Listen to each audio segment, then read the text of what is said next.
appearing in the Cannonball Show at the Blackpool Grand Theatre for this summer season. Tell us a little bit about the show. It's obviously, me and the lads, it's wall-to-wall comedy, comedy extravaganza. We did the North Pier last year, and it went very well. And the lads said, we're going to the Grand next year. You fancy it? Let's do it. So I said, yeah. And we're doing other dates as well, other... other dates, theatre tour as well as the Grand here. We've got quite a bit of other stuff in as well. So it's good fun because I've known the lads a long time, and they said we just want a comedy show as opposed to the usual variety show. So it's sort of I'm the first half, the lads are the second half, and up to now, touch wood, it's been going great. It's worked out what Tommy and Bobby wanted. They just want people to come in, have a damn good laugh, and then go away, So and that's what we're doing. So is it suitable for everybody? It certainly is, yeah. There's no, why did he say that? Don't say it. No, it is. Yeah, we don't go down that road. I certainly don't, never have done, 40 years in the business, and the lads are the same. I'm cheeky, yeah, they're cheeky, yeah, but that's exactly where it finishes. That's where you draw the line, yeah.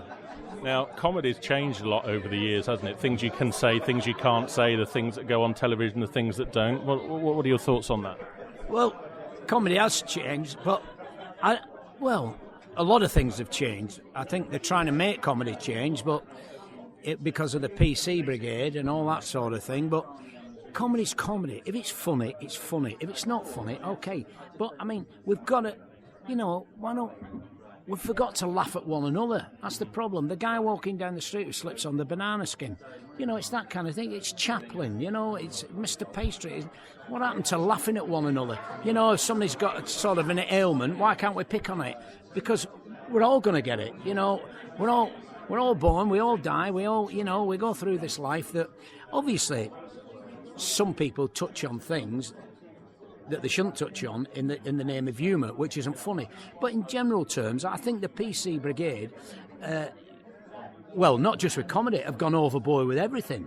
To the fact that people are frightened of saying anything. They're making an argument out of something that isn't an argument. There was never an argument in the first place, but they make it out because, you shouldn't have said that. Why not?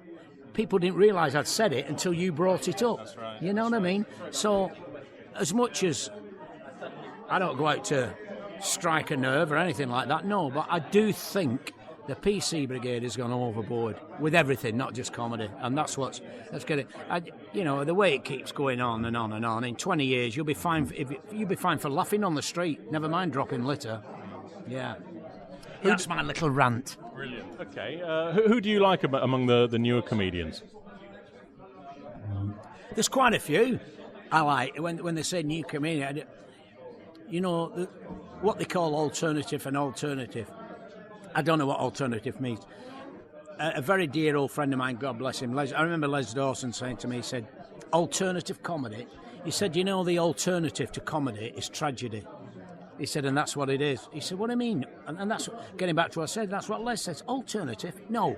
If something's funny, it's funny. If it's not, they call it alternative. Like, you don't realise what I'm on about. Yes, we do. We know what you're on about, and it's not funny. Having said that, a lot of these guys now, they say, he's the alternative. They're not. Michael McIntyre, funny lad, very funny lad. He's not alternative. Peter Kay, funny lad. He's not alternative. So there's a lot of the new boys that, people are putting in pigeonholes.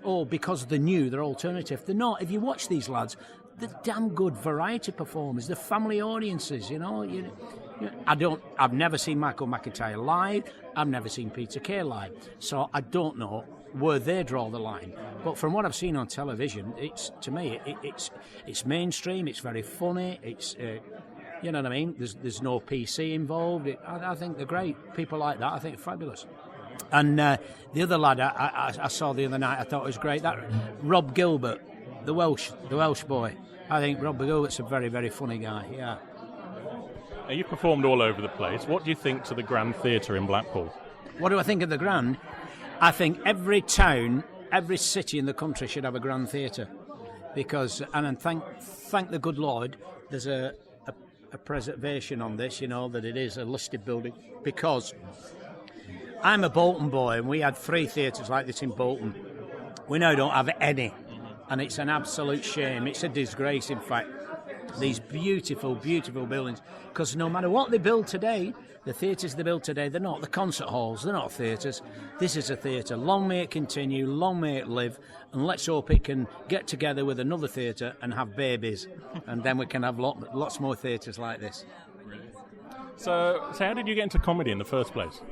I started off many, many years ago on the holiday camps, and that's where it came from. I was on a little holiday camp in Chichester at Bracklesham Bay called Gibson's Holiday Camp. Then I had a few years with Pontins as a blue coat, and it just transpired through working in the club, in the I was going to say the clubs, in the bars and the stuff on the holiday camps, and that's where I got me grounded, the holiday camps. Then I started working the clubs, the pubs, the working men's clubs, the social clubs, then the theatre clubs, which were massive, as you know, in the 70s and 80s, the big theatre clubs. So I go back a long time, yeah.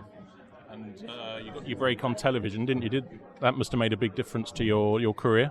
Yeah, it did. I mean, television, it's a massive shop window. People say, oh, you get your break on TV, yeah.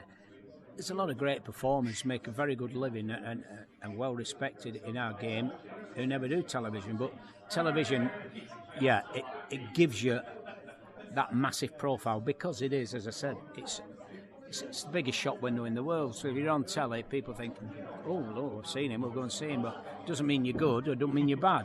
You know what I mean? But you're on telly. So to say I had my break on telly, yeah, to get that recognition, it was. I mean, everybody associates me now with Crackerjack because, of course, I did it for 7 great years in the 80s. But I had titles before that with the likes of the comedians in the 70s, and then BBC. I came up with the BBC through like Seaside Specials, Summertime Specials, and doing all that kind of shows. So yeah, I'd done all that, but I would think to become, I hate the word household name because I mean there's nothing wrong with it, but you know people do forget and they probably say who, but at the time was probably Crackerjack that made me, that launched that, because despite all the other television shows I'd done, you know, if you're on every now and again people forget, but with Crackerjack I was on every Friday night. Each series was 16 weeks, so I was on every Friday night for 4 months for 7 years. So yeah, so people, you know, it's Friday, it's 5 to 5, it's Crackerjack, it's Stu Francis. So yeah, because of that, only because I'm rammed down your throat every Friday night that people remember you. Brilliant. Now, you're famous for this catchphrase, aren't you? The crushing a grape. Hang on, let me say that again without me talking over it. Go on. Ooh, I could crush a grape. And all the other, ooh, I could jump off a doll's house. Ooh, I could rip a tissue. All those kind of things, yeah. So how did you come up with that? I was working one night, and I think it was Jolly's at Stoke, which was a big theatre restaurant club in Stoke-on-Trent. And I'd been on for ages, and there were a big gang of women on a table, and they're all laughing away, and a couple of elderly ladies with her, and one of these ladies said, oh, and I leant forward, I said, what's the matter? She said, oh, you're a fool. And I said, are you enjoying yourself? She said, oh, I am. She said, when we were coming tonight, we were so excited. I said, I am. I'm glad you've come. I'm glad you're here, Mrs. I said, in fact, I'm so excited. And I'm in this lady's face out, and the place sort of went quiet. I think, oh my God, what's he going to say to this lady? I said, I'm so excited you're here. In fact, I could crush a grape. And the place went up. And I actually thought, why did you say that? And I don't know, but everybody were laughing. You know when you've led yourself mentally up a cul-de-sac, and in a millionth of a second your mind works, and I'm thinking, how am I going to get out of this? What am I going to say now? All this is in like the blink of an eye. And I just like, oh, I could crush a grape. I never thought anything of it, And I came off, got changed, and I went to the bar, and somebody else is on by now. And I walked up to the bar to get a drink, and there was 2 fellas walking away with a big tray of drinks, obviously going back to the table. And as I'm approaching back, they turned round to walk back, and one of them saw me and he went, oh, hey, look, here he is. I could crush a grape. And I went, yeah. And I never thought, and I'm having my drink at the bar, and I thought, that's strange. I've been on that stage for an hour, and that's the first thing that fella said to me when he saw me. So I thought, and again, nothing, didn't it? And then I slowly thought, you could be onto something here. If he's remembered it, why shouldn't other people remember it? And I started slowly bringing it into the act. Then when we're doing Crackerjack, obviously I can't say I could crush a grape every week. As the lad who was writing with me then, Tony Nicholson, said, we should come up with some more. So all the others were thought about, I could test drive a Tonka and all that kind of stuff because we couldn't say crush a grape every week, 16 weeks long, as I said to you. Okay? So that's all the others were thought about. But crush a grape was said, as I said to you, on the spur of a moment to get me out of a cul-de-sac, to get me out of trouble. That's why I said it. I don't know to this day why I said it, but I did. Yes, I have. Have you ever had a go at any of Shakespeare's comedies? No, I haven't. Somebody once said to me I'd be a very good bottom. Yeah, you would. You think so? Oh, yes. Definitely. Yeah? You'd be fantastic, you would. You'd be brilliant. Yeah, perhaps I should try it then. Do you know I've never done it? Bottle. I often thought I couldn't do that, but you think I could? Yeah, a few people have said you'd be brilliant as bottom. Yeah. So perhaps you've just planted a seed for me now. Perhaps I should. Right. Well, if I do it, I'll have to invite you, won't I? Oh yes, Yeah. we'll look forward to that then. Yeah. Right, so back to the Callan and Ball show at Blackpool Grand Theatre. If someone is listening to this, they're thinking, oh, shall I go and see this, shall I not? What would you say to? I say if you like laughing, and I think we all do, if you want a good laugh, if you want to forget the credit crunch, the double dip, Barclays Bank, Royal Bank of Scotland, every other bank, if you're sick of the Olympic Games, or if you're not sick of the Olympic Games, if you want to laugh, come and see Cannon and Ball with Stu Francis. If you don't like laughing, don't come.